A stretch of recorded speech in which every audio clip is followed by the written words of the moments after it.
الحمد لله نحمده ونستعينه ونستغفره ونعوذ بالله من شرور أنفسنا ومن سيئات أعمالنا من يهده الله فلا مضل له ومن يضلله فلا هادي له ونشهد أن لا إله إلا الله وأن محمدا عبده ورسوله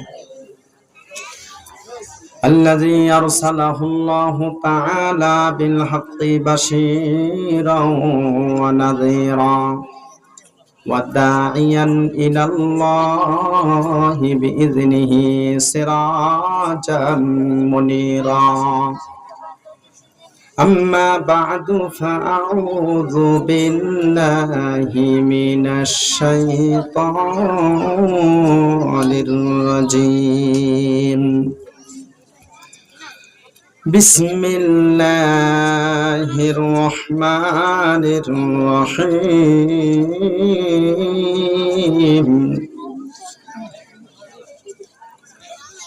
واضرب لهم مثلا رجلين جعلنا لأحدهما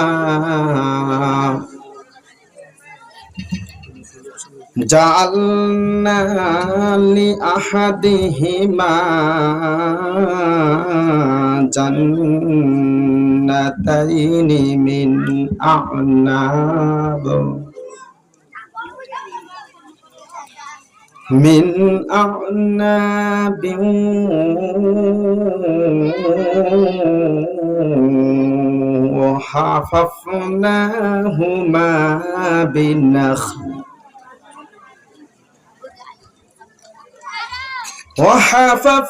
وحففناهما بنخل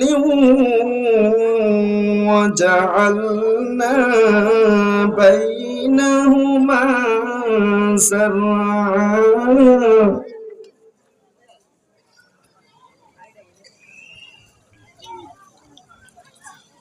كلتا الجنتين آتت أكلها ولم تظلم منه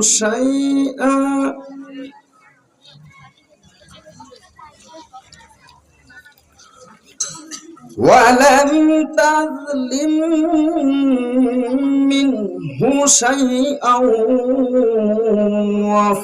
وفجرنا خلالهما نهرا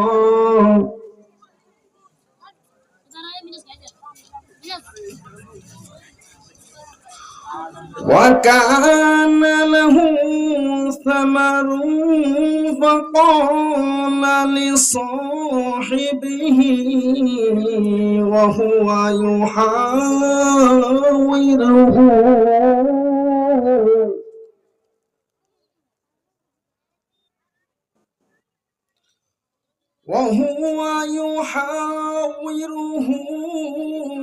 أنا أكثر منك مالا وأعز نفرا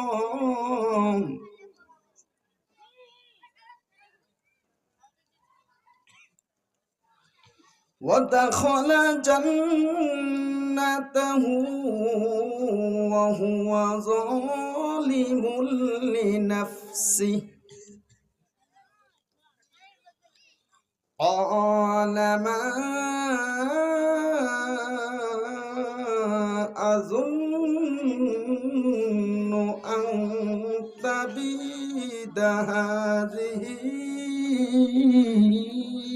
أبدا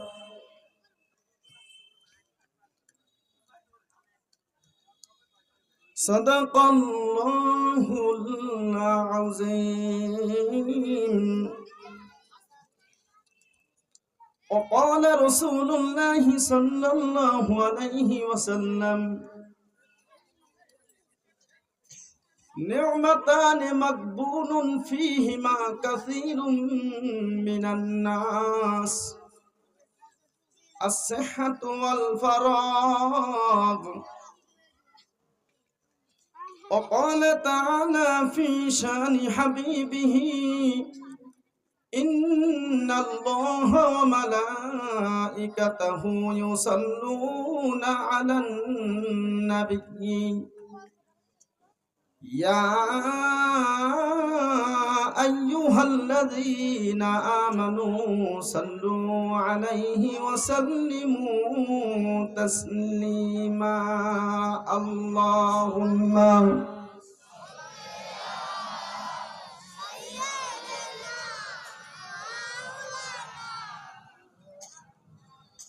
وعلى آل سيدنا.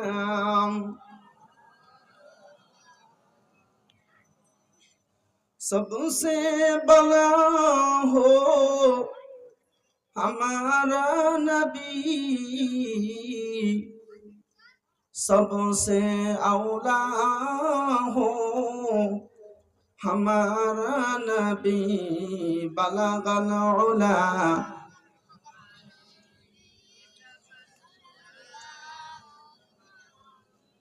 कशफत दुजमी।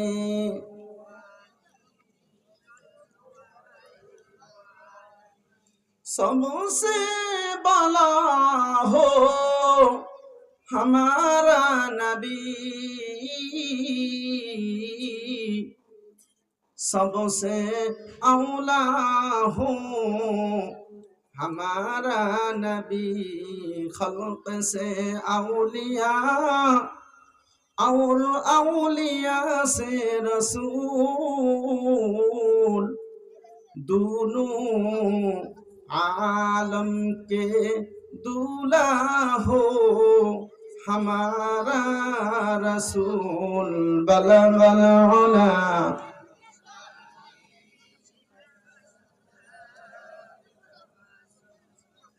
हसनत जमीउ खसालिही। फिक्र बातिल को हटा दो दिल से रब, जिक्र में तेरे लगा दो रोज शब ला इलाहा इल्लल्लाह। বাচ্চারা একটা কথা বলবো না।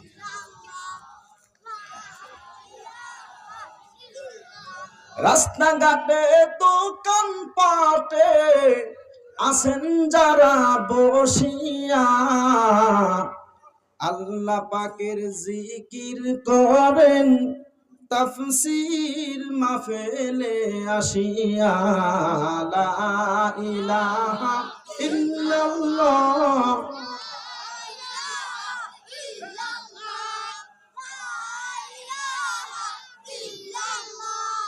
লা ইলাহা ইল্লাল্লাহু মুহাম্মাদুর রাসূলুল্লাহ সাল্লাল্লাহু আলাইহি ওয়াসাল্লাম। সুবহানাকা লা ইলমা লানা ইল্লা মা আল্লামতানা ইন্নাকা আনতাল আলিমুল হাকীম।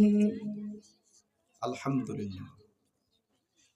সর আফজল হাজী মুবারকিয়া নুরানী ও হাফিজিয়া মাদ্রাসা এতিমখানায়ের উদ্যোগে ৩৮তম বার্ষিক তাফসিরুল কোরআন মাহফিলের সম্মানিত সভাপতি জনাব মোহাম্মদ আব্দুল ওয়াহাব, মরহুম হাজী মোবারক আলী সাহেবের মেজো ছেলে।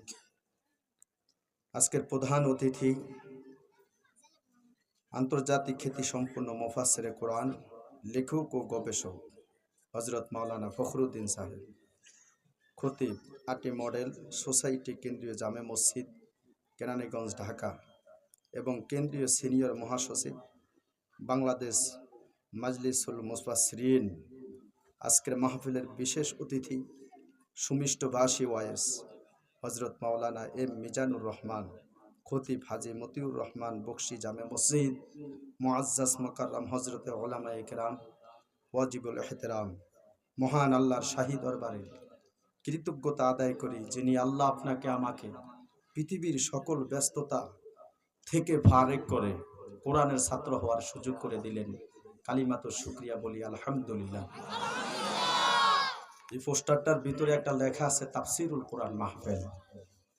শুধু এই পোস্টারের ভিতরে লেখাটা নয়, কোরআন শরীফের ভিতরে আছে ওয়া আহসানা তাফসীরান, মহান আল্লাহ সুন্দর ব্যাখ্যা করেছেন।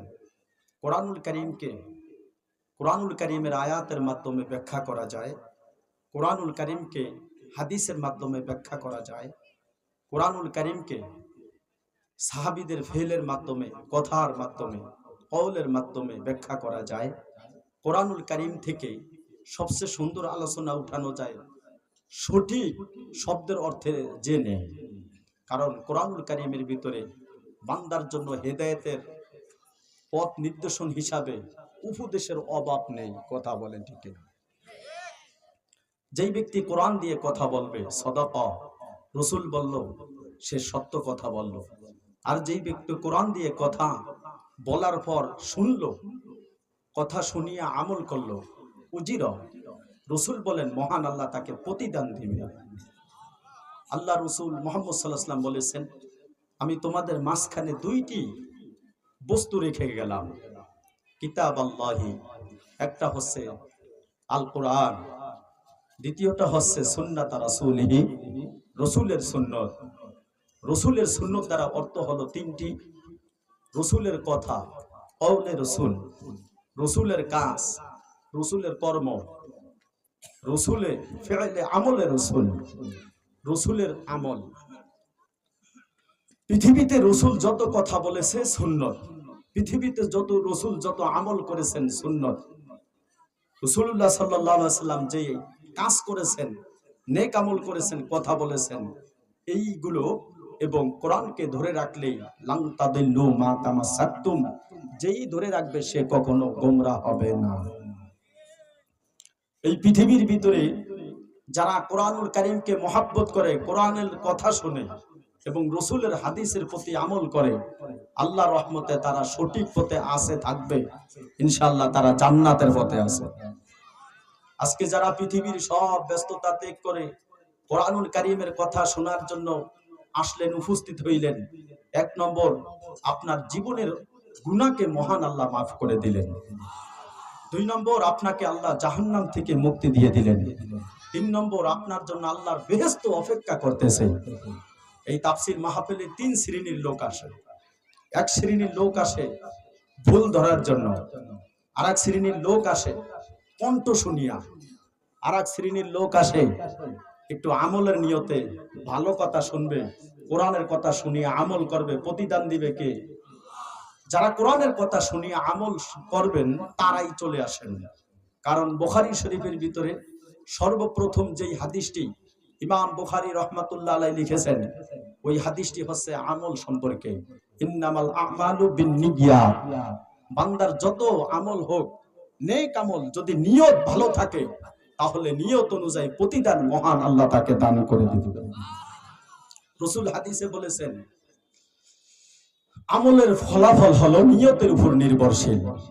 পৃথিবীর মানুষ সব সময় আমল করতে পারবে না, কিন্তু বিশেষ সময় মহান আল্লাহ তাকে আমল করার একটা সুযোগ করে দিয়েছেন। যেমন একটা তাফসীর মাহফিল বিশেষ একটা সময়, যেমন জুমার দিন বিশেষ একটা সময়, মাহে রমজান বিশেষ একটা সময়। কথা বলেন ঠিক কিনা? সম্পদ হইলে হজের মৌসুমে হজ করে নেক অর্জন করবে। 5 ওয়াক্ত নামাজের সময় বান্দাকে যখন মুয়াজ্জিন ডাক দেয়, হাইয়া আলাস সালাহ,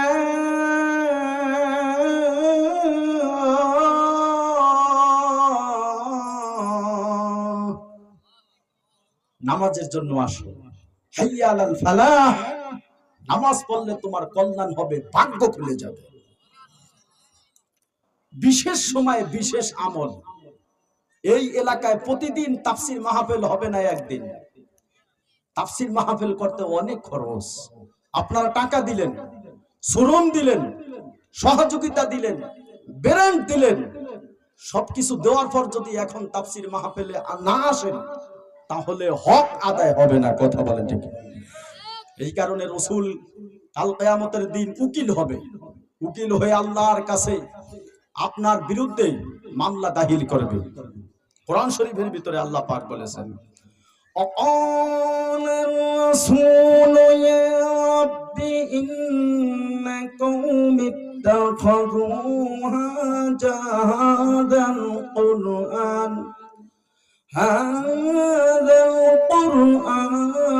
مهجورا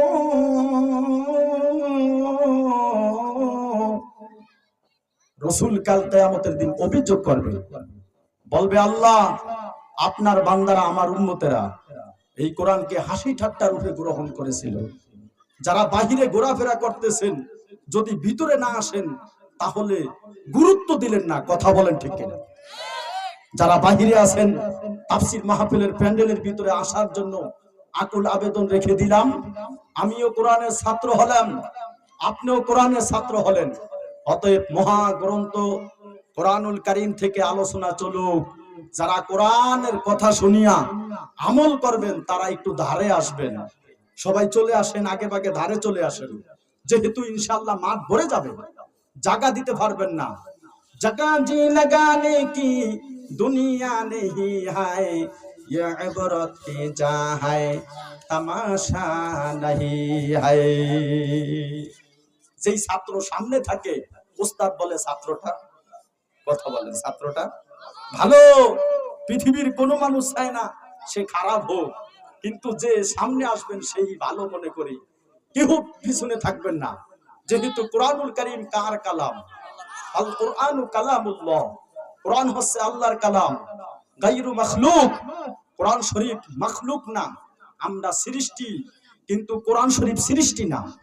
আল্লাহ পাক মানুষকে দুর্বল করে বানাইলেন, মানুষের শক্তি কম। এই মাহফিলে আসলে গুনাহ মাফ হবে, এই মাহফিলে আসলে, তাফসীর মাহফিলে আসলে মহান আল্লাহর রহমতের ভিতরে আপনাকে নিমজ্জিত করে নেবে। নাজালাত আলাইহিমুস সাকিনা, আল্লাহর খাস রহমত নাজিল হইতেছে আপনাদের উপর। রাসূল বলেন আল্লাহর রহমত ছাড়া কেউ জান্নাতে যেতে পারবে না। হযরতে আয়েশা জিজ্ঞাসা করলেন, ইয়া রাসূলুল্লাহি, ইয়া হাবিবাল্লাহ, আপনার অবস্থা কি? আপনি কি আল্লাহর রহমত ছাড়া জান্নাতে যেতে পারবেন?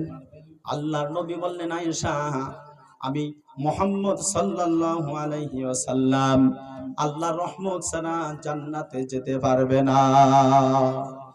আমি মুহাম্মদ আল্লাহর রহমত ছাড়া জান্নাতে যেতে পারবো না। এই তাফসীর মাহফিলে আসলে খাস রহমত নাজিল হয়। একটা লোকও বাহিরে থাকবেন না। বাজারে বহু মানুষ দেখা যাচ্ছে, অনেক যুবক ভাইরা আড্ডা দিচ্ছে, অনেক মুরব্বী বাবারা দোকানে বসিয়া গল্প করতেছে। আপনি তো গল্প করতে আজকে আসেন নাই। এ যুবক ভাই, বাহিরে আড্ডা দেওয়ার জন্য আসেন নাই, আপনি আসছেন কিছু কোরআনের কথা শুনবেন, জীবনের গুনাহ মাফ হবে, জান্নাত অপেক্ষা করবে, জাহান্নাম থেকে মহান আল্লাহ মুক্তি দিয়া দেবে। আমি আপনাদের সামনে কোরআনুল কারীম থেকে ঠিক মাঝ বরাবর একটি সূরা আছে, সেই সূরার নাম হলো কাহাফ। সূরাতুল কাহাফের 32 নম্বর আয়াত তেলাওয়াত করেছি। এই 32 নম্বর আয়াতের ভিতরে মহান আল্লাহ আল্লাহর এক বান্দাকে সম্পদ দিয়া ধনী বানায়া, বাগানের মালিক বানায়া পরীক্ষা করলেন। আর মানুষকে পৃথিবীতে আল্লাহ পাক পাঠাইলেন পরীক্ষা করার জন্য। পরীক্ষার হলে যা কিছু লিখবে, ফলাফল পাইলে খুশি, না হইলে বেজার। যদি সঠিক উত্তর হয় তাহলে খুশি, সঠিক উত্তর না হইলে কি? বেজার। الذي خلق الموت والحياة ليبلوكم أيكم أحسن عملا وهو العزيز الغفور।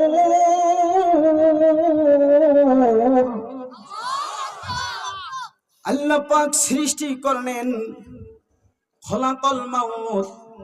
আল্লাহ বললেন প্রথম আমি মৃত্যু সৃষ্টি করলাম।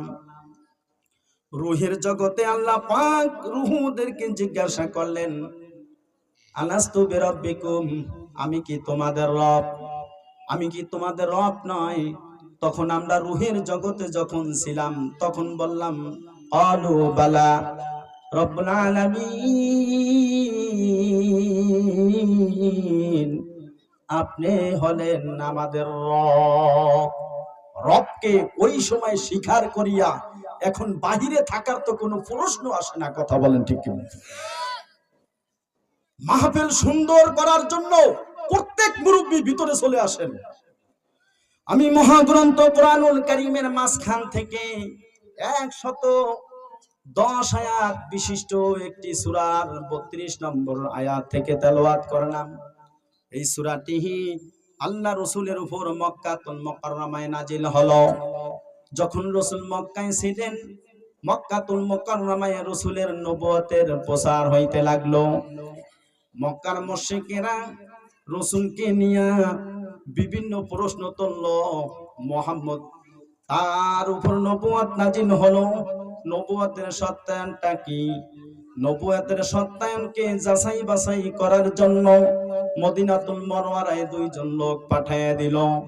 মদিনাতুল মুনাওয়ারায় ইহুদি আলেম ছিল, যারা ইনজিল তাওরাত কিতাব সম্পর্কে গভীর জ্ঞান রেখেছিল। তাদের কাছে যে প্রশ্ন করলো, আল্লাহর হাবিব মুহাম্মদ সাল্লাল্লাহু আলাইহি ওয়াসাল্লামকে 3টা প্রশ্ন করার জন্য তারা প্রশ্ন উত্তর দিয়ে দিল। যেমন বোর্ডে পরীক্ষা দেওয়ার আগে বোর্ড থেকে প্রশ্ন পাঠায়া দেওয়া হয়। কথা বলেন। মক্কাতুল মুকাররমার 2 জন লোক রাসূলকে 3টা প্রশ্ন করার জন্য বলল। ওই 3 প্রশ্ন যখন মক্কাতুল মুকাররমায় মদিনাতুল মুনাওয়ারা থেকে আসিয়া 3 জন লোক মক্কার লিডারদেরকে বললেন, মক্কার লিডাররা বললেন, মুহাম্মদ 3টা প্রশ্নের উত্তর দাও। মুহাম্মদ বললেন, আগামী কালকে দিব। কিন্তু তারপরের দিন যখন আসলো, কোরআন থেকে কোনো আয়াত নাজিল হলো না। কোরআন থেকে কোনো আয়াত নাজিল না হওয়ার কারণে রাসূল চিন্তিত হয়ে গেল, প্রশ্নের উত্তরও দিতে পারতেছে না। একদিন নয়, 2 দিন নয়, 15 দিন পর জিবরাইল আলাইহিস সালাম 110টি আয়াত বিশিষ্ট এই সূরাটি নিয়ে নাজিল হয়। রাসূলকে জানায়া দেওয়া হয়, রাসূল আপনি যদি আগামীকাল কোনো প্রশ্নের উত্তর দিবেন এই কথা বলেন, তাহলে আপনি ইনশাআল্লাহ বলিয়েন, ওয়ালা তাকুলান্না লিশাইইন ইন্নী ফাইলু যালিকা গাদান ইল্লা আইয়াশা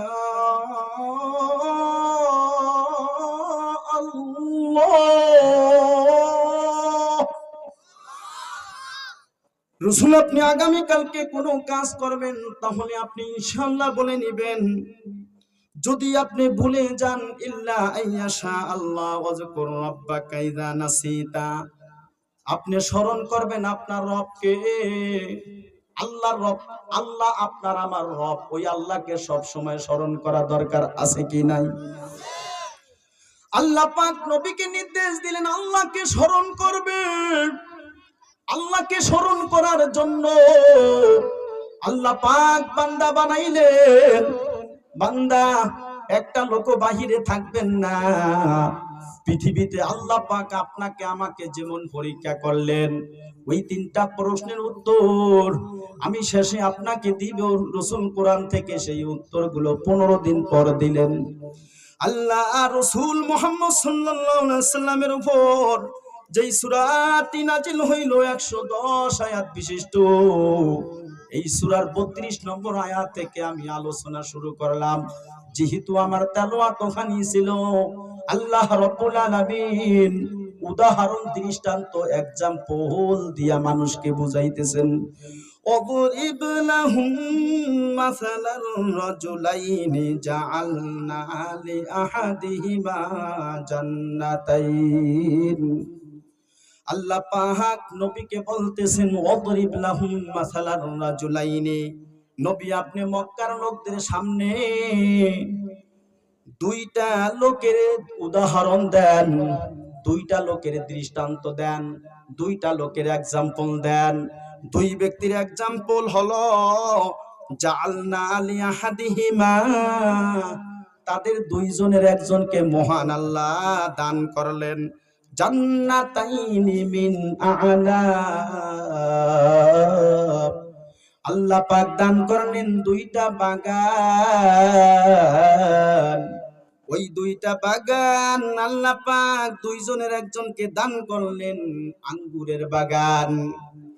وحففناهما بنخل وجعلنا بينهما زرعا। আল্লাহ পাক সেই আঙ্গুরের বাগানকে খেজুর গাছ দিয়া পরিবেষ্টন করে দিয়েছেন। চতুর্পাশে খেজুর গাছ, মাঝখানে আঙ্গুরের বাগান এবং সেখানে ফসল ক্ষেত আছে। সাহাবায়ে কেরামের ভিতরে এক শ্রেণীর সাহাবীরা ছিল যারা জারাআত ফসল ক্ষেতের ভিতরে ফসল লাগাইতো। আর এক শ্রেণীর সাহাবী গ্রাম ছিল তেজারাত, তারা ব্যবসা করত। আর এক শ্রেণীর সাহাবী ছিল উজরত, যারা চাকরি করত। আল্লাহ পাক ব্যবসায়ীদের ব্যাপারে বলতেছেন রিজালুন লা তুলহিহিম তিজারাতু ওয়ালা বাইউন আন যিকরিল্লাহ।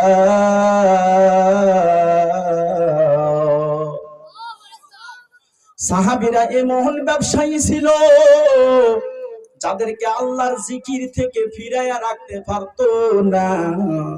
সাহাবীরা আল্লাহর জিকিরের সাথে লিপ্ত থাকতো। আজান দিছে, দোকান বন্ধ করে দিছে। এই বাজারে বহু ব্যবসায়ী আছে, যেই ব্যবসায়ী আজান শুনলেই মসজিদে আসিয়া নামাজ পড়ে। আছে কি নাই? বহু মুসল্লি ভাই যারা ফসল খেতে ফসল লাগাইলো, আজানের শব্দ শুনলো, মসজিদে আসিয়া নামাজ আদায় করলো। বহু মুসলমান চাকরি করে, আজানের শব্দ শুনছে, আল্লাহর স্মরণের জন্য আসিয়া নামাজে হাজিরা দেয়। আল্লাহ পাক বলেন ওয়া আনি'বুদুনি হাযা সিরাতুম মুস্তাকিম। বান্দা আমার ইবাদত করবে, এটাই হলো সরল সঠিক রাস্তা। ওয়া'বুদু রাব্বাকা হাত্তা ইয়াতিয়াকাল ইয়াকিন। আল্লাহ ডাক দিয়া বলতেছে তোমার রবের ইবাদত করো ইয়াকিন, আয় মাউত, মৃত্যু পর্যন্ত। তাফসীরে জালালাইন শরীফের ভিতরে লিখেছেন আয় মাউত, মৃত্যু পর্যন্ত আল্লাহর ইবাদত করো। বান্দা সকলে বসে থাকেন, বাহিরে কেউই থাকবেন না। আল্লাহর দুই বান্দা দুইজনের একজনকে আঙ্গুরের বাগান দিলেন। ওই আঙ্গুরের বাগানকে সুন্দর করিয়া খেজুর গাছ দিয়ে বেষ্টন করে রাখলেন। আর ওই বাগানের ভিতরে ফসলও হয়। কিলতাল জান্নাতাইনি আতাত উকুলাহা। দুইটা বাগানই ফুরাফুরি ফসল দেয়। ওয়ালাম তাজলিম মিনহু শাইয়া। সেখান থেকে ফসল হওয়াতে কোনো কমতি হয় না, ফসল নষ্ট হয় না। ভরপুর ফসল হইলে কৃষকের মুখে হাসি ফোটে। নদীতে যখন জেলে যায়, সাগরে যখন সেরাং ফিশিং নিয়ে যায়, তখন যদি মাছ বেশি পায় তাহলে তার মুখে হাসি ফুটে। কথা বলেন ঠিক কিনা? ব্যবসায়ী দোকানদার ভাই লাভবান হয়, তাহলে তার মুখের ভিতরে হাসি ফুটে। আল্লাহর বান্দাকে যেই বাগান দান করলেন, পুরাপুরি ফসল দেয়, সেখানে কোনো ফসল নষ্ট হয় না। অফাজ্জারনা খিলালাহুমা নাহারা। আল্লাহ পাক বলেন ওই ফসল ক্ষেতের ভিতরে ছোট ছোট নহর লঙ্গা ডেরেং করিয়া দিলেন আল্লাহ পাক। দেখবেন আপনাদের এলাকায় যদি ধান লাগায়, ইরি ধান বলি আমরা ভোলাতে, ওই ইরি ধানের পাশে পাশে ওই ক্ষেতের ভিতরে ড্রেন থাকে। কথা কোন ঠিক কিনা? পানি সেচন করিয়া ফসল খেতে দিলে ফসল ভালো হয়। আল্লাহ পাক ওই বান্দার ক্ষেতের ভিতরে ছোট ছোট খাল দিয়া দিল, সেখান দিয়া পানি উঠায়া উঠায়া ফসল খেতে দেয়। আল্লাহ রহমতে এত ফসল হয়, কিন্তু বান্দা আল্লাহকে চিনে না। ওই বান্দা আরো ফখর করে, ওয়াকানা লাহু সামারু, তার হয় ফসল পুরাপুরি, ফাকালা লিসাহিবিহি, তার অনেক সম্পদ আল্লাহ পাক তাকে দান করলেন। ফসল খেতে যেমন ভরপুর ফসল, ব্যবসায়ী যেমন ভরপুর ব্যবসায়ী, দোকানদারের ব্যবসায় ভরপুর ব্যবসা হয়, দোকানদারের মুখে হাসি। এইভাবে আল্লাহর বান্দাকে আল্লাহ পাক ভরপুর সম্পদের মালিক বানাইলো। ফাকালা লিসাহিবিহি, সুতরাং সেই বান্দা তার বন্ধুকে ডাক দিয়া বলতেছে, ওয়া হুয়া ইউহাওয়িরুহু,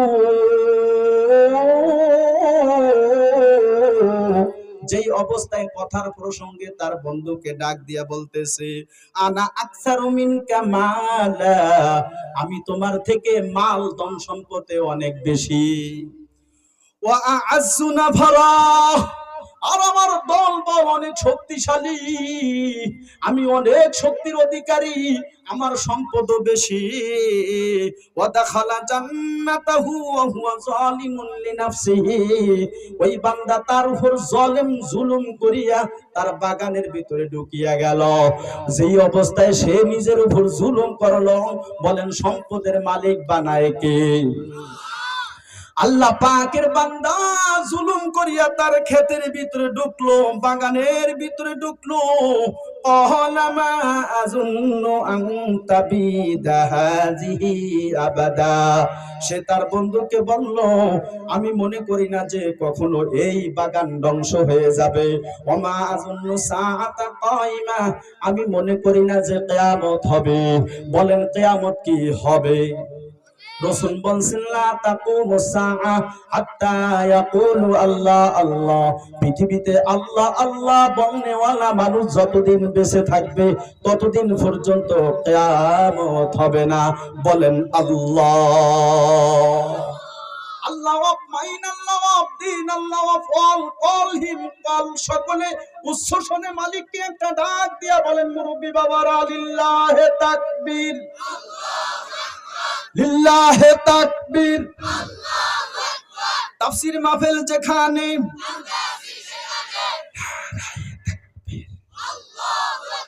ইকরাবা লিন-নাসি হিসাবুহুম ওয়া হুম ফি গাফলাতিন মুরিদুন। আল্লাহ পাক বলেন, মানুষের হিসাবের সময় এটা অতি নিকটে, কিন্তু মানুষে আছে গাফলতের ভিতরে। একটা মানুষ ইন্তেকাল হয়ে যাবে, কিন্তু তার কিয়ামত শুরু হয়ে গেল, কদ কামা, কিয়ামত হয়ে গেল। দেখেন মৃত্যুর সময় বহু মানুষ অন্যরকম সিমটম করে, কারণ দুনিয়ার জীবনটা যেই কোনো সময় শেষ হয়ে যাবে। এ নোয়াখালীর যুবক বৃদ্ধ,